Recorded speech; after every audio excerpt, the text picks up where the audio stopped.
সুপ্রিয় দর্শক, এইমাত্র পাওয়া সকালের আপডেট সংবাদে আপনাদেরকে জানাই স্বাগতম। শুরুতেই থাকছে সংবাদ শিরোনাম।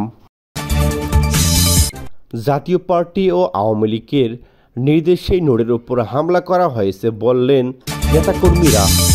এতক্ষণ শুনছিলেন সংবাদ শিরোনাম, এবার থাকছে বিস্তারিত। গণ অধিকার পরিষদের সভাপতি নুরুল হক নূরের উপর রাতের হামলার প্রতিবাদে সারা দেশে বিক্ষোভ মিছিল ও সমাবেশের কর্মসূচি ঘোষণা করেছে দলটি। একই সঙ্গে কেন্দ্রীয়ভাবে ঢাকায় বিক্ষোভ সমাবেশের ডাক দেওয়া হয়েছে। গণ অধিকার পরিষদের সাধারণ সম্পাদক রাশেদ খান রাতে ঢাকা মেডিকেল কলেজ হাসপাতালের সামনে নতুন কর্মসূচির কথা জানান। তিনি বলেন, শনিবার দুপুর 12টায় দেশের 64 জেলা দলের নেতাকর্মীরা বিক্ষোভ মিছিল করবে। এছাড়াও বিকেল 3টায় ঢাকায় দলের কার্যালয়ের সামনে হামলার প্রতিবাদ ও বিচারের দাবিতে বিক্ষোভ সমাবেশ হবে। এদিকে রাতে বিজয়নগর আল রাজি টাওয়ারের সামনে জাতীয় পার্টির নেতাকর্মীদের সঙ্গে গণ অধিকার পরিষদের নেতাকর্মীদের মধ্যে সংঘর্ষ ঘটে। পরে আইনশৃঙ্খলা বাহিনী ছত্রভঙ্গ করতে বলে বল প্রয়োগ করে। সংঘর্ষে গণ অধিকার পরিষদের সভাপতি নুরুল হক নূর ও সাধারণ সম্পাদক রাশেদ খান সহ অন্তত 50 জন আহত হয়েছেন। আহত নূরকে প্রথমে রাজধানীর ইসলামী হাসপাতালে নেওয়া হয়, পরে চিকিৎসকের পরামর্শে রাত 11টার দিকে ঢামেক হাসপাতালে জরুরি বিভাগে স্থানান্তর করা হয়। বর্তমানে তিনি দলের আহত অন্যান্য নেতাকর্মীদের সঙ্গে ঢামেকের জরুরি বিভাগের 3 নম্বর ওয়ার্ডে চিকিৎসাধীন অবস্থায় রয়েছেন।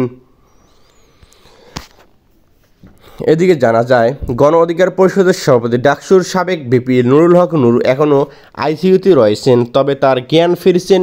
তিনি ঢাকা মেডিকেল কলেজ হাসপাতালে নিবিড় পরিচর্যা কেন্দ্রে আইসিইউ চিকিৎসাধীন রয়েছেন। সকাল 7টা 5 মিনিটে তার ফেসবুক পেজ থেকে দেওয়া এক স্ট্যাটাসে তথ্য জানানো হয়েছে। স্ট্যাটাসে জানানো হয়, নূর আইসিইউতে চিকিৎসাধীন রয়েছেন। সেখানে লেখা হয়, নুরুল হক নূরের ওপর গত রাতে হামলার পর এখন পর্যন্ত তিনি আইসিইউতে চিকিৎসাধীন। এখন তার কিছুটা হুঁশ ফিরেছে, সবাই তার জন্য দোয়া করবেন।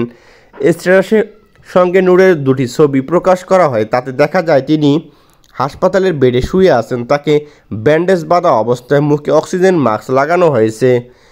এর আগে রাতেই গণ অধিকার পরিষদের সাধারণ সম্পাদক রাশেদ খান জানান, নূরের মাথায় আঘাত লেগে মস্তিষ্কে রক্তক্ষরণ হয়েছে। পরে চিকিৎসকরা তাকে আইসিইউতে স্থানান্তর করে।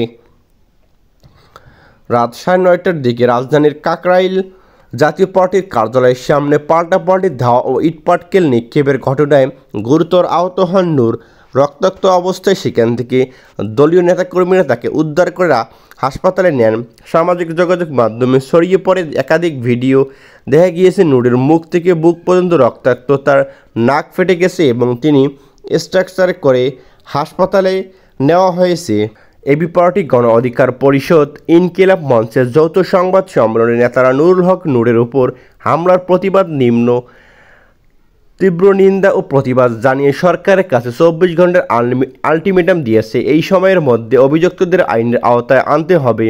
রাত 11:30টার দিকে ঢাকা মেডিকেল কলেজ হাসপাতালের প্রাঙ্গণে রাজধানীর এবি পার্টির সভাপতি মুজিবুর রহমান মঞ্জু, গণ অধিকার পরিষদের সাধারণ সম্পাদক রাশেদ খান এবং ইনকিলাব মঞ্চের মুখপাত্র শরীফ ওসমান বিন হাদি যৌথভাবে এই সংবাদ সম্মেলনে বক্তব্য রাখেন। তারা অভিযোগ করেছেন, নূরের উপর হামলা ছিল পূর্ব পরিকল্পিত এবং আওয়ামী লীগের পেতাত্রা এ হামলা চালিয়েছে। এবি পার্টির সভাপতি মুজিবুর রহমান মঞ্জু বলেন, বিপজ্জনক অবস্থায় নুরুল হক নূরের চিকিৎসা চলছে। সরকারের কাছে আমাদের দাবি, বিশেষ করে বোর্ড গঠন করে নূরের চিকিৎসা দিতে হবে। তিনি সংখ্যামুক্ত কিনা সে বিষয়ে দ্রুত আমাদের জানাতে হবে।